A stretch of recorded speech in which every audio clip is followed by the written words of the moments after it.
Covered calls really don't pay as much as people think. I mean, at the beginning, it all sounds nice, right? You have this structure, you have this money and income that can be generated. It all sounds good and dandy when things do work out. But the issue and problem is that sometimes things don't go in your favor. And that's really when things start to bite when it comes to the covered call strategy. Now, if you're brand new here, I'm Sasha, the options coach. Been teaching people to trade options for quite a long time. I've done a lot of different classes on covered calls and just different ways to approach it. And I want to share with you in this video a little bit more of some of the problems and break-even problems that can happen when it comes to trading covered calls. We're going to take a look at one of the more popular examples we'll take a look at here on Microsoft. Now you can see Microsoft's current price is right around $401 per share.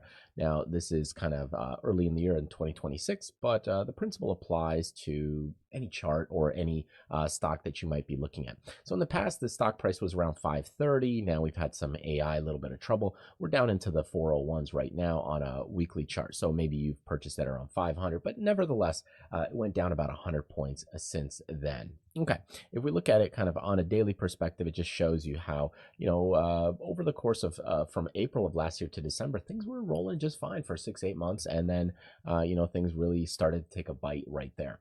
So the point is that we had quite a significant sell-off. Now, if you look at the trade tab and just look at just the options trade grid here, options chain, 34-day options are right around $5, $3, depending on how far you go. But this is a little bit of a tighter delta. If you're going further out, it's about 250. Now, on the weekly side, or about a 7-day amount for covered calls, you can see it's definitely going to be a lot less, maybe in the $200 range. So I want to show you a little bit of a table and breakdown of how this really summarizes when it comes to covered calls. So we've got different stages. We've got kind of the stock price, or where it kind of is, and the profit and loss during normal situations.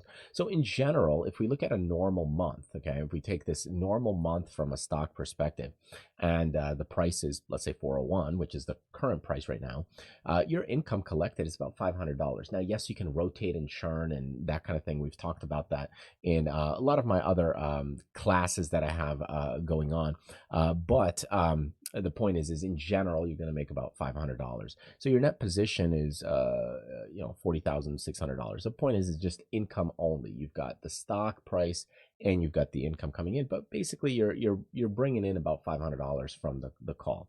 Now, here's the issue: is that when you have a pullback, now that might happen over time, and yes, you're building in income and throughout this time. But if the stock drops $100, okay, that's $100 drop, 100 shares, you're down about 10 grand. So the value here is basically 10 grand negative.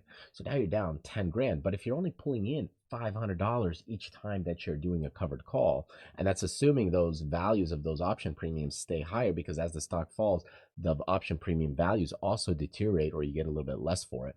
But now you're losing 10 grand worth of stock value, and now you have to make it up and pay for it.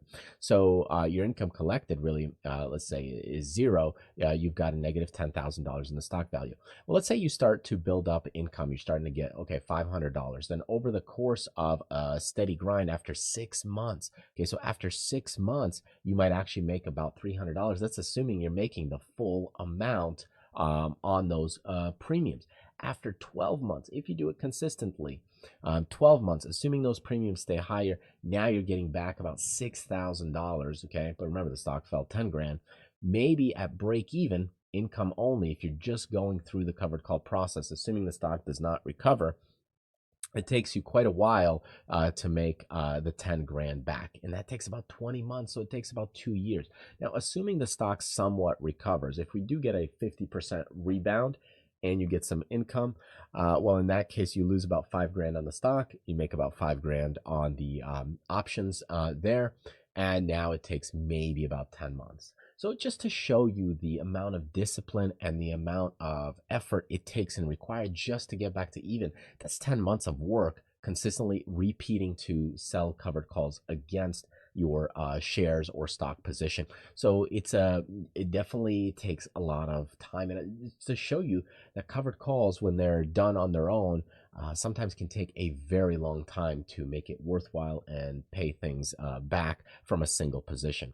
Now, there's a couple of different ways and things I've talked about in the past from some of the other courses and classes that I've done about going in and making that up in other spots and areas. So what we can do in this case is split the load. I've got a lot of different classes we've done. You can check out our website if you're interested in some of these classes.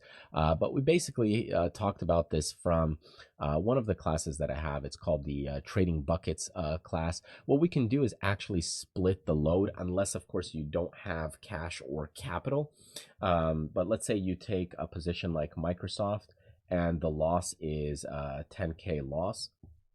One of the ways that you can do that is you can keep 5K in Microsoft, but put 5K of that loss into another bucket or group, and then go in and try to chip away and make back 5K somewhere else. You could even split that load a little bit further, like let's say $2,500 in different spots and different zones. That way you're trying to recover not from a single spot or area, or not from a single position, but you're trying to recover it from different stocks and vehicles. This way you're not concentrating risk. So you might put 2,500 in, let's say, leave it in Microsoft. You might put some in, let's say, Netflix. You might put some in Procter Gamble, and you might put some in like Exxon Mobil. And if you can make it back now it pays off that loss. It's a little bit of a different way to do it, and the approach, the point is to make back and look at it from a portfolio level. Another way that you can do it and think about it, we've talked about this in the zero cost put strategy class. You can check it out from looking at getting insurance on your position when you do this periodically. Like let's say you go in and you're buying 100 shares of stock. So let's say I've got this position here. I've got 100 shares, and then we analyze it. So there's our general stock position. And then what we do is we sell the covered call, right? So you might say, hey, I'm going to go in and sell this 430 call, and you're going to bring in that covered call income like you normally would. But what you might actually do periodically, you could actually go out to a put side over here and buy something over there just for insurance purposes. And this way, this longer insurance that you have kind of cushions you a bit to the downside. It doesn't fully annihilate the pressure or problems you might incur, but it does cushion the blow a bit. You could even do it in the same expiration. Like let's say you go from a March and a March. So if we go March 20 and March 20, and now what you have is if you sell the covered call at 530 and you buy $360 worth of insurance, you're still making about $200 from the premium you sell on the option side, but you're at least much more defended just in case of a nasty, nasty crash. It still won't protect you from a general, let's say, $20 movement here or a little pullback, but it will start insuring you somewhat to some degree there. Anyway, that's kind of a couple of ways to start looking at it and thinking about it a little bit different, because when you start breaking things down from a cost basis of,